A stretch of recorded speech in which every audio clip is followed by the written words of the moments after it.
तो हम लोग स्टार्ट करते हैं आज अपना नया चैप्टर। कर दे कर दे ना।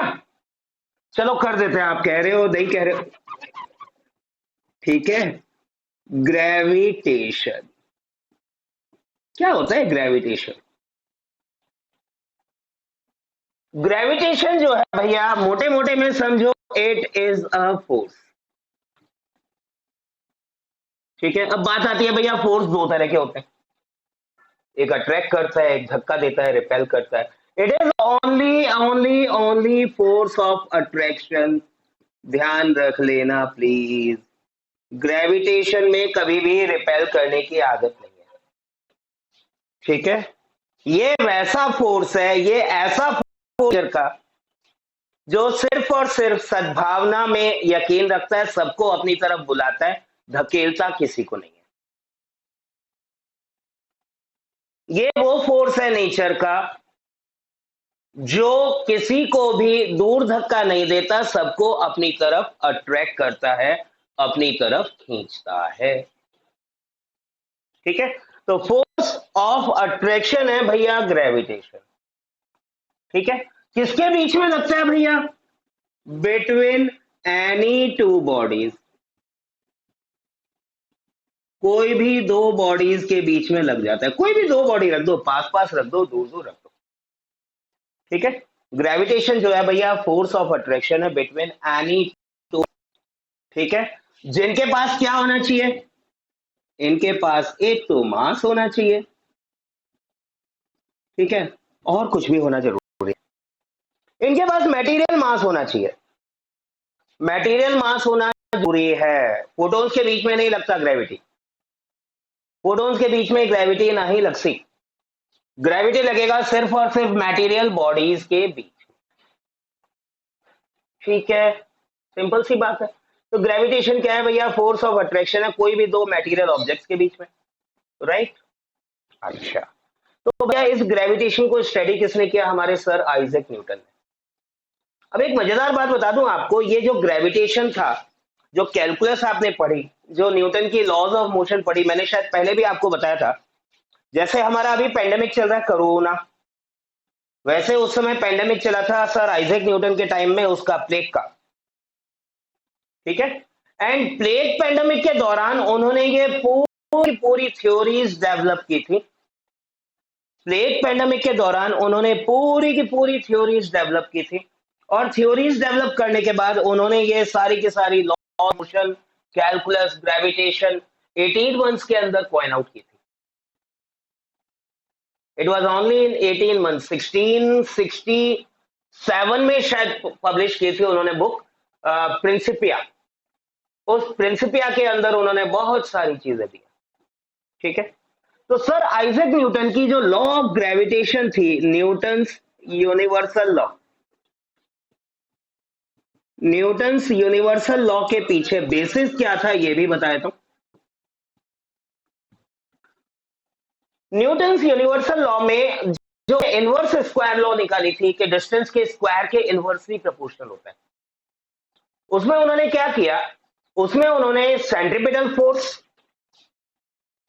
ठीक है, और ये सेंट्रीपिटल फोर्स उन्होंने क्लब अप किया with the revolution of moon around the earth. ये उन्होंने क्लब अप किया with the revolution of moon around the earth. उन्होंने उसका टाइम पीरियड निकाला, ऑर्बिटल रेडियस निकाला, mv स्क्वायर अपॉन आर उसका सेंट्रीपिटल फोर्स निकाला। उससे उन्होंने मालूम किया कि ये जो फोर्स है, फोर्स ऑफ अट्रैक्शन, ये डिस्टेंस के स्क्वायर के इनवर्सली फॉलो अप होता है। ठीक है। उन्होंने क्या क्या स्टडी किया? उन्होंने स्टडी किया मून का रिवॉल्यूशन पीरियड, मून का मास, उसकी ऑर्बिटल वेलोसिटी। ठीक है। उस ऑर्बिटल वेलोसिटी से mv स्क्वायर अपॉन आर लगा के उन्होंने निकाला सेंट्रीपिटल फोर्स। उन्होंने कहा ये जो फोर्स है भैया ग्रेविटेशनल फोर्स है। अब ये ग्रेविटेशनल फोर्स अर्थ के पास कितना है और मून तक पहुंचते पहुंचते कितना हो गया, इससे हमने एक अंदाजा लगाया कि भाई स्क्वायर ऑफ द डिस्टेंस का इनवर्सली प्रोपोर्शनल है। राइट। तो सबसे पहली चीज तो उन्होंने जो एनालाइज की थी वो उन्होंने ये एनालाइज की थी कि this force is inversely proportional to the square of the distance between the two objects. उसके बाद उन्होंने इनकलकेट किया भैया मास डिपेंडेंट होनी चाहिए, ठीक है। तो उन्होंने कहा भैया ये डिपेंड करनी चाहिए on the mass of the moon and on the mass of the earth. It should depend on the mass of the moon as well as on the mass of the earth. तो उन्होंने कहा भैया ये proportional होनी चाहिए दोनों objects के masses के प्रोडक्ट। दोनों चीजों को उन्होंने कंबाइन किया, दोनों चीजों को कंबाइन करके उन्होंने कहा ये जो फोर्स है ये प्रपोर्शनल होना चाहिए m1 m2 upon r square, ठीक है। उन्होंने कहा भैया कांस्टेंट लगा देते हैं, कांस्टेंट लगा दिया g। ये बाद में मालूम पड़ा कि भाई ये जो g की वैल्यू है ये तो ऑल ओवर यूनिवर्स कांस्टेंट है, ये जो g की वैल्यू है ये तो ऑल ओवर यूनिवर्स कांस्टेंट है। मैं इसका स्टेटमेंट नहीं दूंगा, आपका स्टेटमेंट तो आपको मालूम है, 9th में रट लिया आपने। The force of attraction acting between any two bodies is directly proportional to product of their masses and inversely proportional to the square of the distance between them। हम 9th क्लास के आगे बढ़ेंगे, ठीक है। अब जरा एक चीज सोचो, यहां पे अगर मैं दो ऑब्जेक्ट का मास ले लूं 1 kg,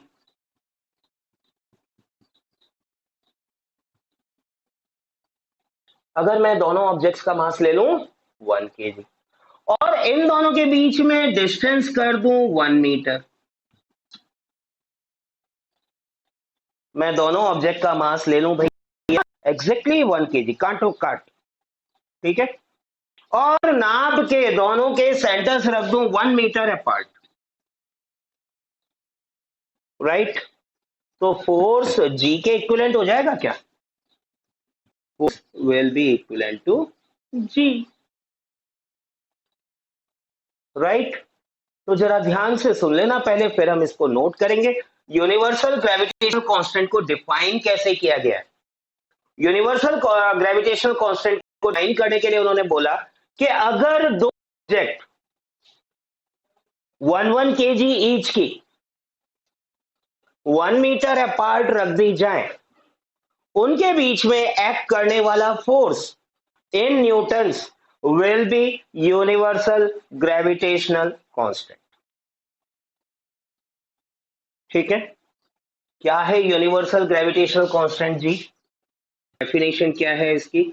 यूनिवर्सल ग्रेविटेशनल कांस्टेंट जी कैसे डिफाइन किया गया इसको? If two bodies each having mass 1 kg are placed 1 meter apart, then the force between them is equal to universal gravitational constant।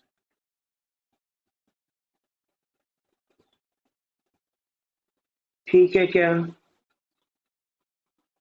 ठीक है क्या? कोई डाउट, कोई पंगा, कोई शक, कोई शुभा? वैल्यू इसकी क्या है भैया? वैल्यू इसकी है 6.67 इंटू 10 की पावर -11 न्यूटन मीटर स्क्वायर पर किलोग्राम। ठीक है, इतनी बात नोट कर लो जल्दी से, इतनी बात जल्दी से नोट कर लो, फिर इसको जरा वेक्टर में भी कन्वर्ट करते हैं। जल्दी से नोट कर करा के नक्की कर दो भैया, नोट करके आवाज लगा दो मुझे, हाँ सर नोट हो गई है।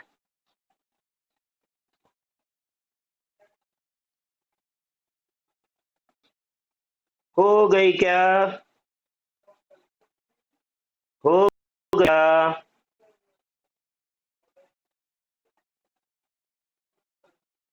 नोट हो गई क्या?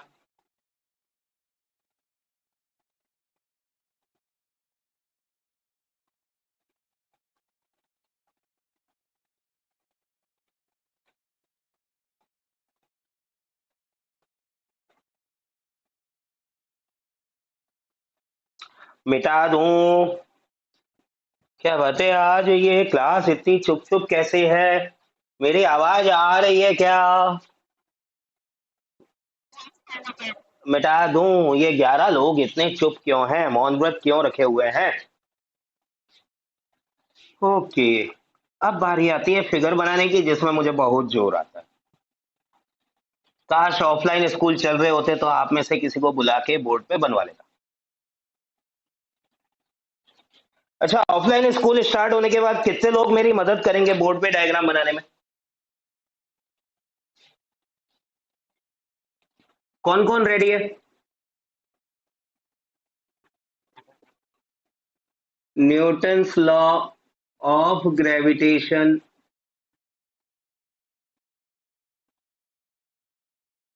इन वेक्टर फॉर्म। अब वेक्टर क्या करेंगे, इसको हम रिप्रेजेंट करके वेक्टर में हम इसलिए रिप्रेजेंट करना चाहते हैं क्योंकि न्यूटन लॉ ने क्या दिया, फोर्स का फॉर्मूला दिया। अब तो वेक्टर क्वांटिटी है, तो अगर इस वेक्टर क्वांटिटी को हम वेक्टर फॉर्म में रिप्रेजेंट नहीं करें तो पढ़ने का मजा नहीं आता। ठीक है, अच्छा, तो न्यूटन साहब ने क्या किया, उन्होंने कहा चलो भैया वेक्टर फॉर्म में लेते हैं। वेक्टर फॉर्म में लेने के लिए उन्होंने कहा दो ऑब्जेक्ट ले लो, ठीक है, दोनों का सेंटर ऑफ मास ले लो, एंड दोनों के सेंटर ऑफ मास में दूरी मान लो r। एक काम करते हैं, इसको दे देते हैं ऑब्जेक्ट नंबर 1 और इसको दे देते हैं ऑब्जेक्ट नंबर 2। ठीक है, अच्छा, तो उन्होंने कहा भाई एक काम करो, वेक्टर देखना है, फोर्स तो दोनों ऑब्जेक्ट लगा रही है एक दूसरे के ऊपर, फोर्स तो दोनों ऑब्जेक्ट लगा रही है एक दूसरे के ऊपर। इससे यह भी मालूम पड़ता है कि न्यूटन की थर्ड लॉ ऑबे करती है फोर्स ऑफ ग्रेविटेशन। न्यूटन ने यही तो बोला कि दोनों ऑब्जेक्ट एक दूसरे पे फोर्स लगा रही है, फोर्स वन फर्स्ट लगा रही है सेकंड के ऊपर और सेकंड लगा रही है फर्स्ट के ऊपर। यानी फर्स्ट वाली कह रही है तू आजा, खिंच के आजा, सेकंड वाली कह रही है फर्स्ट तो खिंच के आजा, दोनों एक दूसरे के ऊपर इक्वल फोर्स लगा रहे हैं। एक्शन रिएक्शन पेयर फॉर्म करते हैं ये, they are forming action reaction pair. तो उन्होंने कहा एक काम करते हैं, फर्स्ट से सेकंड की तरफ लगने वाला फोर्स, फर्स्ट से सेकंड की तरफ लगने वाला हम कह देते हैं F12। फर्स्ट ऑब्जेक्ट से सेकंड के ऊपर फोर्स अप्लाई हो रहा है, उसको हम कह देते हैं वेक्टर F12। ठीक है, इस वेक्टर F12 का डायरेक्शन क्या होगा, सेकंड टू फर्स्ट या फर्स्ट टू सेकंड?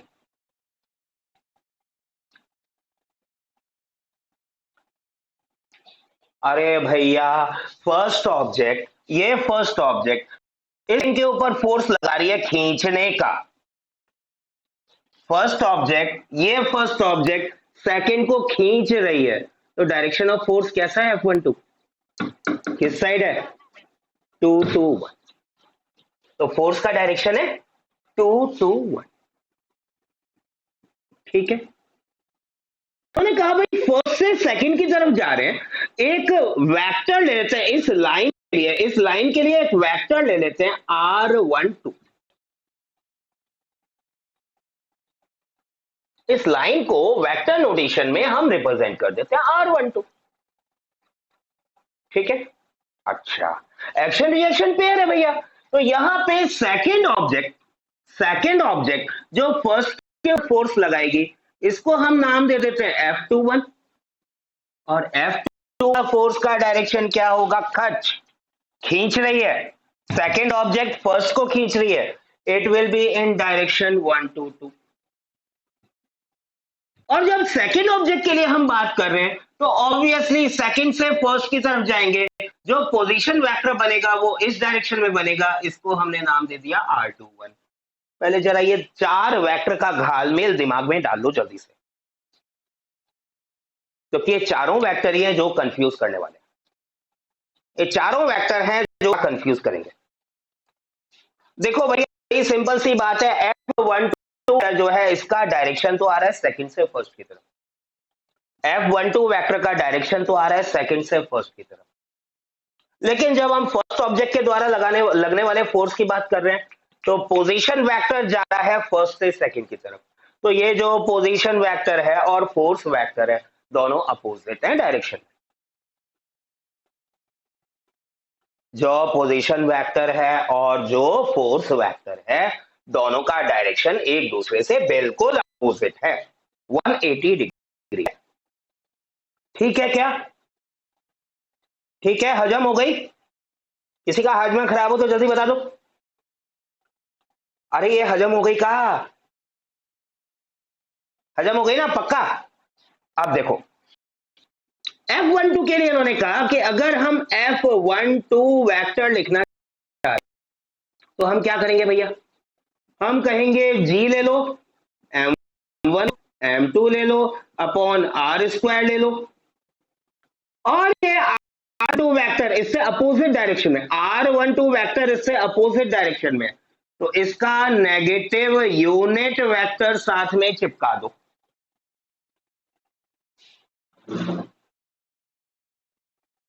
इसका नेगेटिव यूनिट वेक्टर साथ में चिपका दो। नेगेटिव इसलिए लिया कि F12 का वेक्टर F12 से उल्टा है। जस्टिफाई करने के लिए नेगेटिव साइन लिया गया, डायरेक्शन जस्टिफाई करने के लिए नेगेटिव साइन लिया गया। ठीक है क्या? ठीक है पक्का समझ में? हाजमा किसी का खराब तो नहीं हो रहा? जल्दी से बता देना। देखो वापस बताया तो कंफ्यूज मत करना। F12 फोर्स ऑफ अट्रैक्शन कहां से आ रहा है? फोर्स ऑफ अट्रैक्शन जनरेट कर रही है फर्स्ट बॉडी, किसके ऊपर कर रही है? सेकंड के ऊपर। इसको खींच रही है, इसको खींच रही है, 2 to 1 है, 2 to 1 है। लेकिन जब हम फर्स्ट बॉडी के द्वारा लगने वाले फोर्स की बात कर रहे हैं तो फर्स्ट से सेकंड की तरफ पोजीशन वेक्टर ले रहे हैं, वो position vector first to second ही है। तो पोजीशन वेक्टर R12 और फोर्स वेक्टर F12 दोनों का डायरेक्शन नेगेटिव है। अब हम इस वेक्टर का यूनिट वेक्टर, यूनिट का वेक्टर जो सिर्फ डायरेक्शन देता है और कुछ भी नहीं देता, सिर्फ डायरेक्शन देता है और कुछ भी नहीं देता, वो यहां पे मल्टीप्लाई कर रहे हैं, वो यहां पे मल्टीप्लाई कर रहे हैं ताकि ये पूरी क्वांटिटी है डायरेक्शनल फॉर्म में वेक्टर मिल जाए। ठीक है क्या? ठीक है पक्का? बिल्कुल इसी तरह अब देखो मैं बिना कोई टाइम वेस्ट किए F21 वेक्टर लिख सकता हूं GM1 M2 on R square multiplied with negative R21 cap.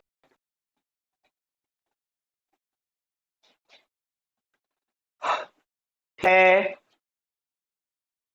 ठीक है, दोनों में घाल मेल और करने वाला, खिचड़ी और करने वाला हूं,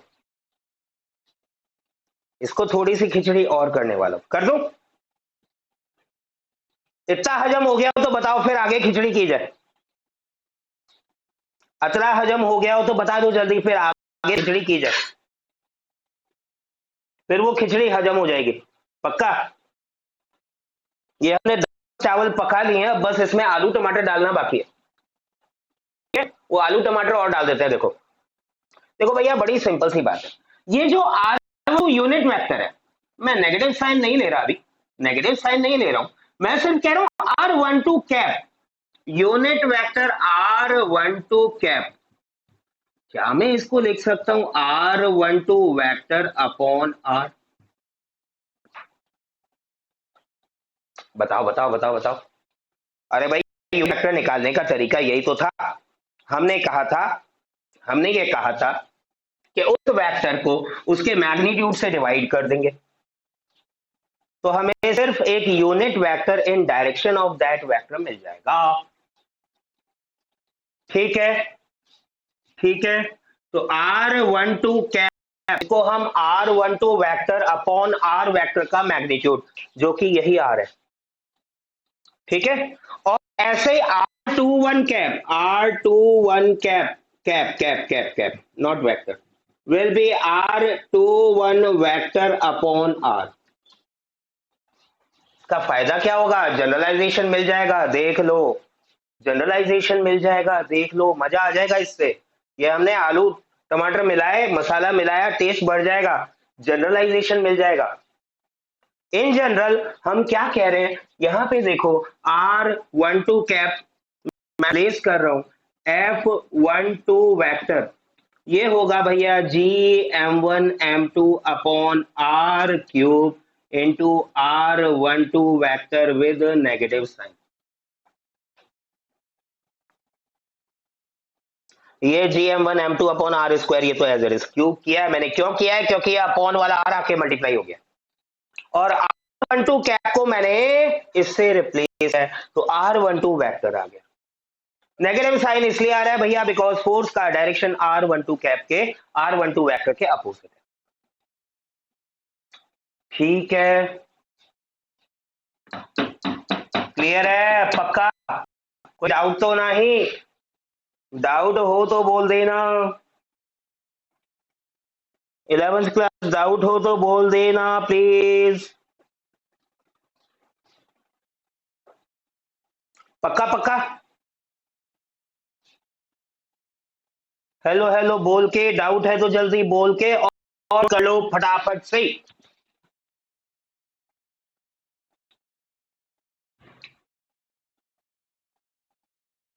हेलो, नोट हो गया? मिटा दूं? मिटा रहा हूं मैं, लास्ट वार्निंग मिटा रहा हूं मैं प्रफुल्ल कुमार के लिए। प्रफुल्ल कुमार नोट किया या स्क्रीनशॉट लिया? स्क्रीनशॉट नहीं लेना प्यारे, नोट करते हुए दिमाग में 30% और बैठता है।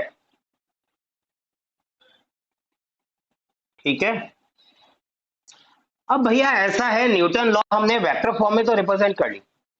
अब सवाल ये आता है कि अगर दो से ज्यादा बॉडीज हो जाएं, if there are more than two bodies, तो नेट फोर्स क्या निकालेंगे?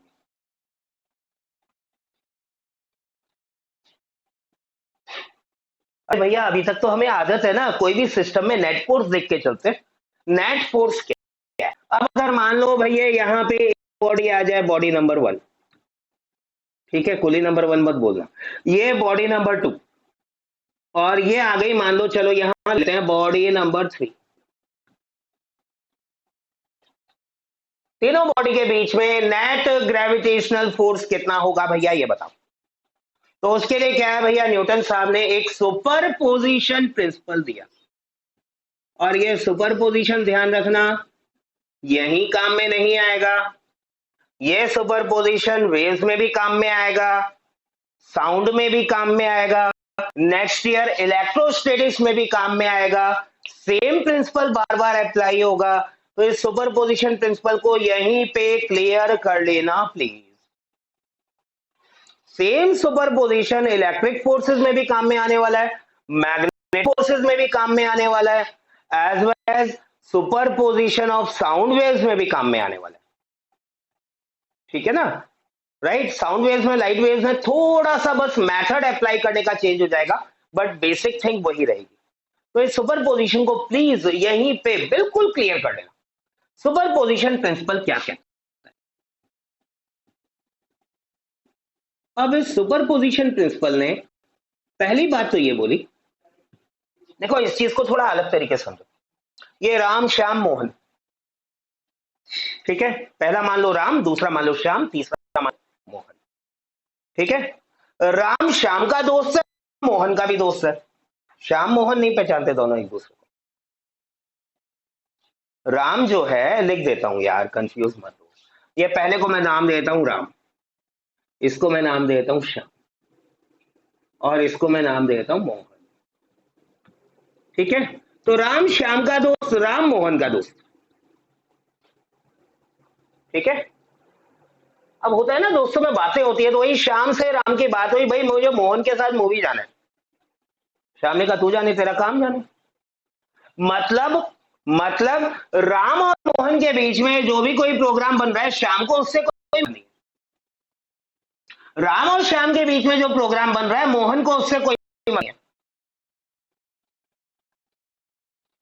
यही बात ले लो जरा ग्रेविटेशनल फोर्स पे, यही बात ले लो जरा ग्रेविटेशनल फोर्स के लिए। फर्स्ट और सेकंड में जो फोर्स है, थर्ड उससे इंडिपेंडेंट है। फर्स्ट और थर्ड में जो फोर्स है, सेकंड उससे इंडिपेंडेंट है। सेकंड और थर्ड में जो फोर्स है, उससे फर्स्ट इंडिपेंडेंट है। तीन पेयर हो गए फोर्सेस के, यहां तीन पेयर हो गए फोर्सेस के। यहां पे एक फोर्स वेक्टर ये रहा, एक फोर्स वेक्टर ये रहा, और एक फोर्स वेक्टर ये रहा। सिस्टम के बीच में जो नेट फोर्स होगा, तीनों वेक्टर्स का सम होगा। सिस्टम में जो नेट फोर्स होगा, तीनों वेक्टर्स का सम होगा। तो पहला प्रिंसिपल ये कहता है भैया, पहला प्रिंसिपल ये कहता है कि कोई भी दो बॉडीज के बीच में gravitational force between any two bodies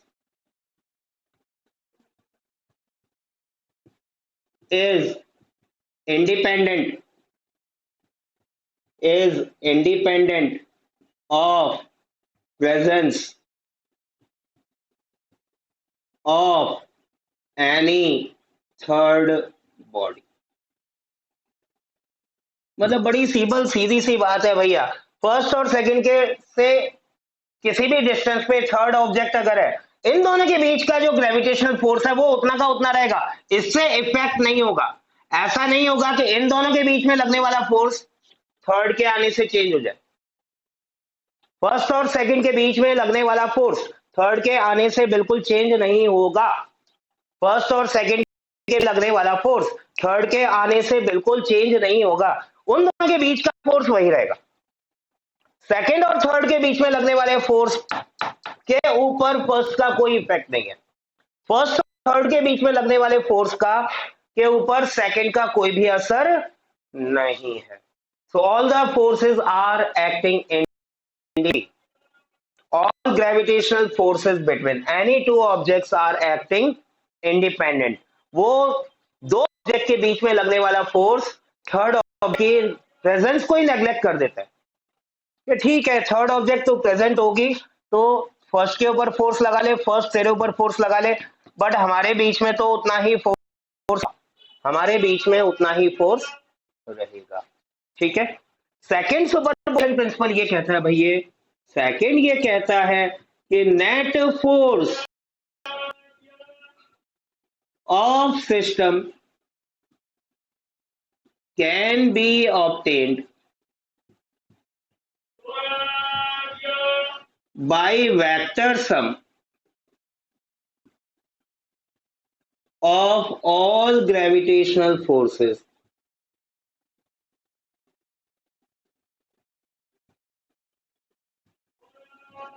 ठीक है। तीनों ऑब्जेक्ट के बीच में जो जो फोर्सेस हैं भाई, ये एक्शन रिएक्शन पेयर के फॉर्म में एक्ट कर रहे हैं। साइक्लिक ऑर्डर में किसी एक ऑब्जेक्ट को अंडर स्टडी लेके और बाकी सारी ऑब्जेक्ट से उसके ऊपर जो फोर्स है उनका वेक्टर सम निकालेंगे तो हमें उस ऑब्जेक्ट पे लगने वाला नेट फोर्स मिल जाएगा।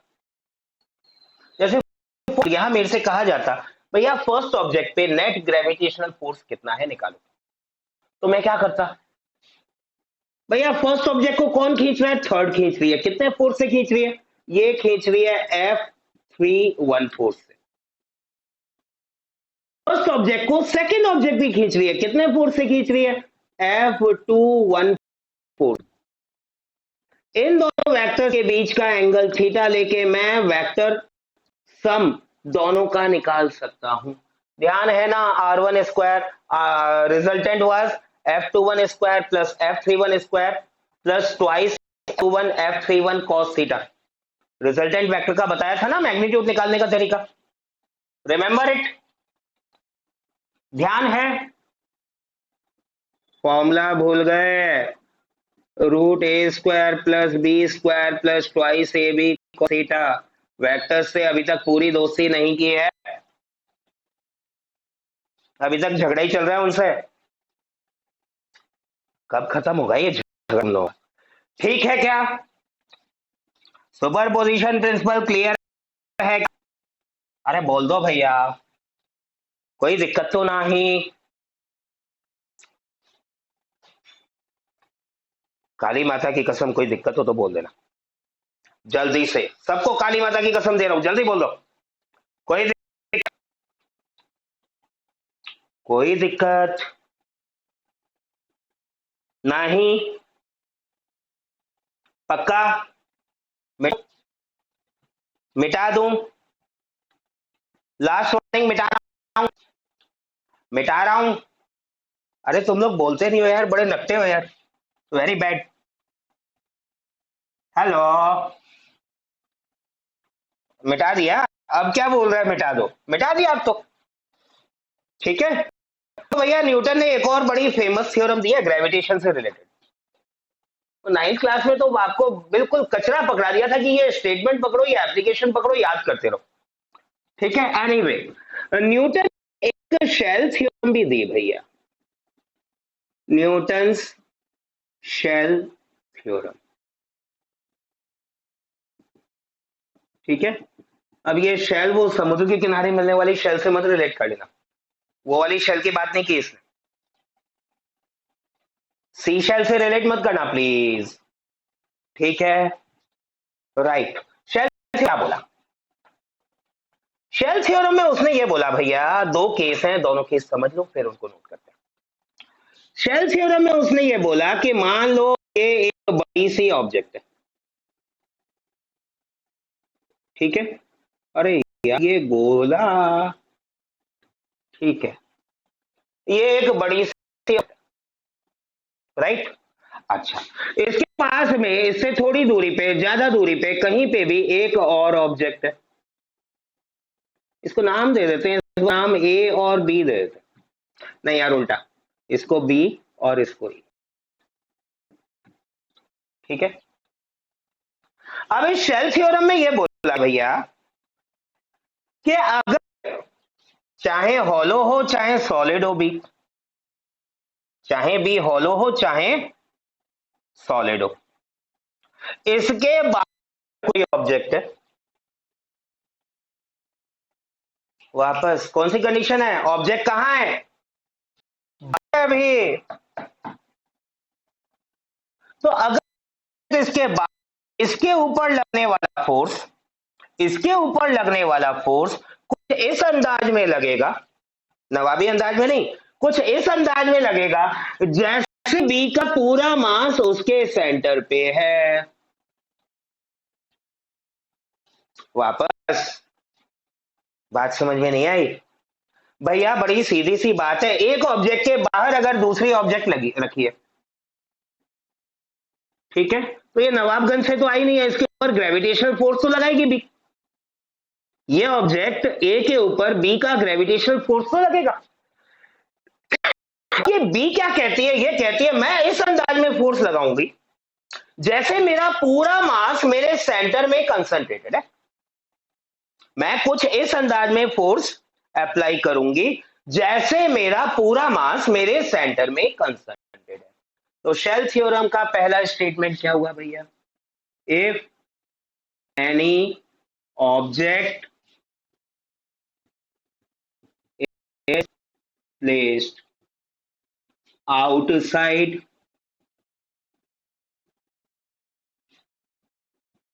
any other object at a distance,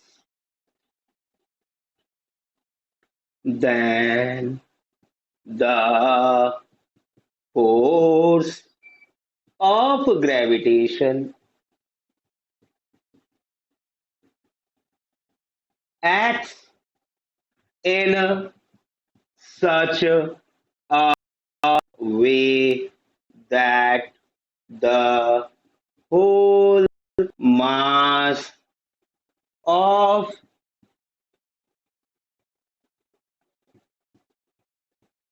object is concentrated at its center. कौन सा सेंटर? ज्योमेट्रिकल सेंटर वगैरह वगैरह नहीं भैया, at centre of mass, at the centre of mass. ये तो सर्कुलर है, स्फेरिकल है, इसका सेंटर निकल जाएगा। इरेगुलर शेप की ऑब्जेक्ट होगी तो क्या करोगे? उसके सेंटर ऑफ मास पे सारा मास मान के फोर्स ऑफ ग्रेविटेशन की कैलकुलेशन करेंगे। ठीक है, ये तो पहला case, case number 1। Case number 2 भैया, यहां हमने कहा था हॉलो या सॉलिड का कोई फर्क नहीं है, बी के हॉलो या सॉलिड होने का कोई भी फर्क नहीं पड़ेगा। सेकंड केस में पड़ेगा, सेकंड केस में पड़ेगा। सेकंड केस में ये हमारी बी ऑब्जेक्ट, और इस बार इसको खींच के मैं अंदर लिया है ए को, एक मैं खींच के अंदर। ठीक है, अब जरा बात सुन लेना ध्यान से, बिल्कुल कान और मन दोनों को एक सीध में लेके ध्यान से, कान से नहीं ध्यान से। अगर बी हॉलो है, in case object is hollow, there will be no gravitational force A.